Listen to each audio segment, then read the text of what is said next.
জানিয়ে দিব এই মুহূর্তে আমাদের হাতে এসেছে বাংলাদেশের গুরুত্বপূর্ণ আপডেট সংবাদের শিরোনাম। শুরুতেই থাকছে শহীদ ওসমান হাদি হত্যার বিচারের দাবিতে উত্তাল হচ্ছে শাহবাগ। ইনকিলাব মঞ্চের মুখপাত্র শহীদ শরীফ ওসমান হাদি হত্যার বিচারের দাবিতে উত্তাল হচ্ছে শাহবাগ। শনিবার বিকেল 4টা থেকে এ আন্দোলন শুরু হয়েছে। এবারে জানিয়ে দিব হাদির কবরে মাটি দিয়েই কান্নায় ভেঙে পড়লেন হাসনাত আব্দুল্লাহ। এদিকে হাদির শেষ বিদায়ে আজহারীর আবেগঘন স্ট্যাটাস। আরও থাকছে কয়েক লাখ মানুষের অংশগ্রহণে স্মরণকালের সবচেয়ে বড় জানাজা শহীদ হাদির। এদিকে তারেক রহমান আসছেন মানেই গণতন্ত্র ফেরত আসছে বলছে বিএনপি নেতা মির্জা আব্বাস। সব শেষে জানিয়ে দিব নৈরাজ্য করে নির্বাচন পেছানোর কোনো সুযোগ নেই বলে মন্তব্য বিএনপি নেতা সালাউদ্দিন আহমেদের। এতক্ষণ শুনছিলেন হাতে থাকা আপডেট সংবাদের শিরোনাম, এবারে বিস্তারিত। তবে তার আগে অনুরোধ রইল ভিডিওটিতে একটি লাইক এবং কমেন্ট করে জানিয়ে দিন ভিডিও সম্পর্কে আপনার মূল্যবান মতামত। আরও জানিয়ে দিন ভিডিওটি কোথা থেকে দেখছেন বা কোন জেলা থেকে দেখছেন। ওসমান হাদি হত্যার বিচারের দাবিতে উত্তাল হচ্ছে শাহবাগ। ইনকিলাব মঞ্চের মুখপাত্র শহীদ শরীফ ওসমান হাদি হত্যার বিচারের দাবিতে উত্তাল হচ্ছে শাহবাগ। শনিবার বিকেল 4টার থেকে এ আন্দোলন শুরু হয়েছে। সরেজমিনে দেখা যায় শহীদ শরীফ ওসমান হাদির জানাজা শেষ করে মিছিল নিয়ে ছাত্র জনতা শাহবাগে আসতে শুরু করে। এ সময় তাদের নানা ধরনের স্লোগান দিতে দেখা গেছে। এর আগে জাতীয় কবি কাজী নজরুল ইসলামের কবরের পাশে ইনকিলাব মঞ্চের মুখপাত্র শহীদ ওসমান শরীফ হাদিকে দাফন করা হয়। শনিবার বিকেল 3:30টার দিকে ঢাকা বিশ্ববিদ্যালয়ের কেন্দ্রীয় জামে মসজিদের পাশে জাতীয় কবির পাশে তাকে সমাহিত করা হয়। তার আগেও জাতীয় সংসদ ভবনের দক্ষিণ প্লাজায় হাদির জানাজা সম্পন্ন হয়। দুপুর 2:33 অনুষ্ঠিত জানাজায় সারা দেশ থেকে বিভিন্ন শ্রেণী পেশার হাজারো মানুষের উপস্থিতি হন। হাদির জানাজার নামাজ পড়ান তার বড় ভাই আবু বকর সিদ্দিক। এ সময় পুরো এলাকায় শোকাবহ পরিবেশের সৃষ্টি হয়। জানাজা শেষে শহীদ ওসমান হাদির মরদেহ বহনকারী গাড়ি ঢাবির কেন্দ্রীয় মসজিদ এলাকায় নিয়ে যাওয়া হয় দাফনের উদ্দেশ্যে। হাদির কবরে মাটি দিয়েই কান্নায় ভেঙে পড়লেন হাসনাত আব্দুল্লাহ। জাতীয় কবি কাজী নজরুল ইসলামের কবরের পাশে শায়িত হলেন ইনকিলাব মঞ্চের মুখপাত্র শরীফ ওসমান হাদি। শনিবার বিকেল 3:30টার দিকে ঢাকা বিশ্ববিদ্যালয়ের কেন্দ্রীয় জামে মসজিদের পাশে জাতীয় কবির পাশে হাদিকে সমাহিত করা হয়। ওসমান হাদিকে কবরে শোয়ানোর পর মাটি দিয়ে কান্নায় ভেঙে পড়লেন এনসিপির দক্ষিণ অঞ্চলের মুখ্য সংগঠক হাসনাত আব্দুল্লাহ। হাসনাতকে দেখা যায় কবরে মাটি দেওয়ার সময় তিনি বাকরুদ্ধ হয়ে পড়েন। কাঁদতে কাঁদতে পাশের একটি ইটের দেওয়ালে বসে পড়লেন। কান্নার কারণে তিনি কথাই বলতে পারছিলেন না। এর আগে জাতীয় সংসদ ভবনের দক্ষিণ প্লাজায় হাদির জানাজা সম্পন্ন হয়। দুপুর 2:33 অনুষ্ঠিত এই জানাজায় সারা দেশ থেকে বিভিন্ন শ্রেণী পেশার হাজারো মানুষের উপস্থিত হন। জানাজা শেষে বিকেল 3টার দিকে হাদির মরদেহ বহনকারী গাড়ি ঢাবির কেন্দ্রীয় মসজিদ এলাকায় নিয়ে আসা হয়। হাদির জানাজার নামাজ পড়ান তার বড় ভাই আবু বকর সিদ্দিক। এ সময় পুরো এলাকায় শোকবহ পরিবেশের সৃষ্টি হয়। হাদির শেষ বিদায়ে আজহারীর আবেগঘন স্ট্যাটাস। লাখো মানুষের উপস্থিতিতে জাতীয় সংসদ ভবনের দক্ষিণ প্লাজায় জুলাই গণ অভ্যুত্থানের সম্মুখ যোদ্ধা ও ইনকিলাব মঞ্চের মুখপাত্র শরীফ ওসমান হাদির নামাজে জানাজা সম্পন্ন হয়। তারপর তাকে ঢাকা বিশ্ববিদ্যালয়ের কেন্দ্রীয় মসজিদ সংলগ্ন জাতীয় কবি কাজী নজরুল ইসলামের কবরের পাশে তাকে সমাহিত করা হয়। এই উপলক্ষে তাকে নিয়ে আবেগঘন একটি পোস্ট দিয়েছেন জনপ্রিয় ইসলামিক আলোচক মাওলানা মিজানুর রহমান আজহারী। শনিবার বিকেল 3:15টার দিকে নিজের ভেরিফাইড ফেসবুক অ্যাকাউন্টে একটি পোস্ট দেন তিনি। এ পোস্টে মিজানুর রহমান আজহারী লিখেছেন, দ্রোহের প্রতীক শহীদ ওসমান হাদির রাজকীয় বিদায় ধূমকেতুর মতো এলেন।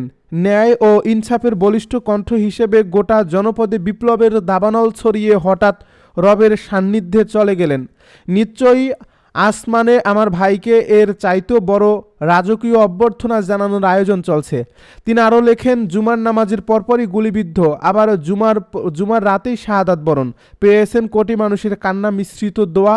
সব শেষে মিজানুর রহমান আজহারী লিখেছেন, হাদির মতো এমন দেশপ্রেমিক, আধিপত্যবাদ বিরোধী ও ধর্মীয় মূল্যবোধ সম্পন্ন তরুণরাই আগামীর বাংলাদেশ।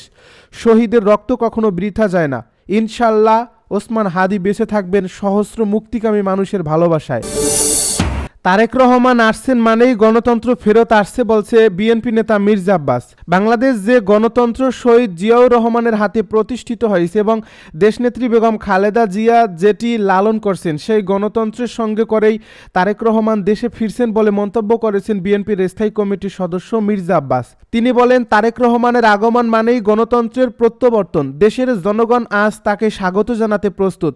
শনিবার গোপীবাগের সাদেক হোসেন খোকা কমিউনিটি সেন্টারে বিএনপির ভারপ্রাপ্ত চেয়ারম্যান তারেক রহমানের স্বদেশ প্রত্যাবর্তন উপলক্ষে আয়োজিত এক প্রস্তুতি সভায় প্রধান অতিথির বক্তব্যে তিনি এসব কথা বলেন।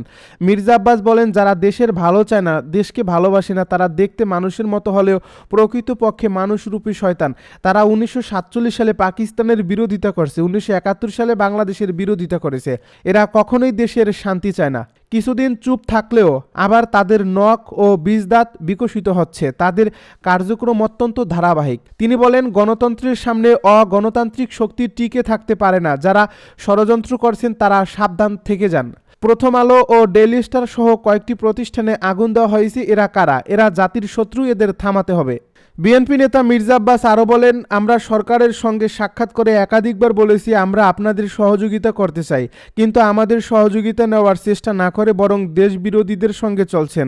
যখন অগ্নিসন্ত্রাস চলছে, মব সহিংসতা হচ্ছে, তখন আইনশৃঙ্খলা বাহিনী কোথায়? উল্টো বিএনপিকে দোষারোপ করার অপচেষ্টা চলছে।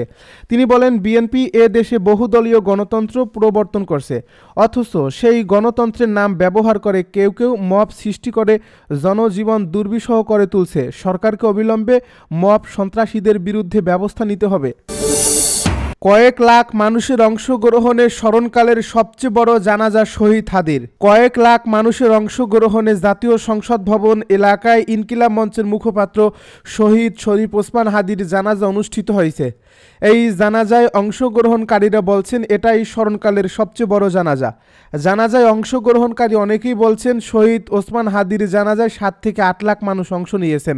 65 বছর বয়সী ধানমন্ডির বাসিন্দা সিদ্দিকুর রহমান বলেন, আমার জীবনে অনেক জানাজায় অংশ নিয়েছি, কিন্তু এত বড় জানাজা দেখিনি।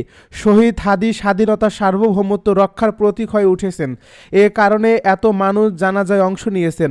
মিরপুর 1 নম্বরের বাসিন্দা মাসুদ রানা বলেন, আমার 42 বছরের জীবনে এত বড় জানাজা দেখিনি। আমার ধারণা 7 থেকে 8 লাখ মানুষ জানাজায় অংশ নিয়েছেন। মোহাম্মদপুরের বাসিন্দা আকিব হাসান বলেন, হাদি ভাইয়ের জানাজায় কত লাখ মানুষ হয়েছে বলতে পারবো না, তবে এত মানুষ জীবনে দেখিনি। শনিবার দুপুর 2:30টায় শহীদ ওসমান হাদির জানাজা অনুষ্ঠিত হয়। তার বড় ভাই জানাজায় ইমামতি করেন। দুপুর 1টার মধ্যে জাতীয় সংসদের দক্ষিণ প্লাজার 2টি বড় মাঠ মানুষে পরিপূর্ণ হয়ে যায়।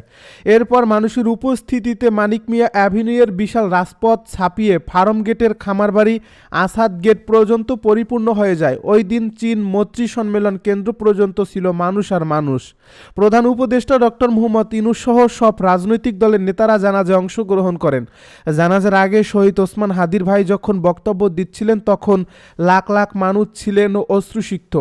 জানাজায় অংশগ্রহণের জন্য সকাল থেকেই মানুষ ছিল সহকারে। কেউ বা নিজ উদ্যোগে মানিক মিয়া অ্যাভিনিউর দিকে আসতে শুরু করেন। রাজধানীর সব পথ যেন এসে মিলে এক মোহনায়। নৈরাজ্য করে নির্বাচন পেছানোর কোনো সুযোগ নেই বলছে বিএনপি নেতা সালাউদ্দিন আহমেদ। শরীফ ওসমান হাদি হত্যাকাণ্ডের সঙ্গে স্বৈরাচারের দোসর ও নির্বাচন পেছানোর ষড়যন্ত্রকারীরা জড়িত থাকতে পারে বলে মন্তব্য করেছেন বিএনপির স্থায়ী কমিটির সদস্য সালাউদ্দিন আহমেদ। শনিবার গুলশানে বিএনপি চেয়ারপারসনের কার্যালয়ের সামনে সাংবাদিকদের সঙ্গে আলাপকালে কথা বলেন তিনি বলেন, গণতন্ত্রের অগ্রযাত্রা বাধাগ্রস্ত করার সব ষড়যন্ত্র বিফল হবে। নৈরাজ্য করে নির্বাচন পেছানোর কোনো সুযোগ নেই। বিএনপির ভারপ্রাপ্ত চেয়ারম্যান তারেক রহমানের ফেরার দিনের লক্ষ্য জনতার সমাবেশ হবে। সেখান থেকে দেশের বিরুদ্ধে চলা সব ষড়যন্ত্র বিফল করার কঠিন বার্তা দেওয়া হবে।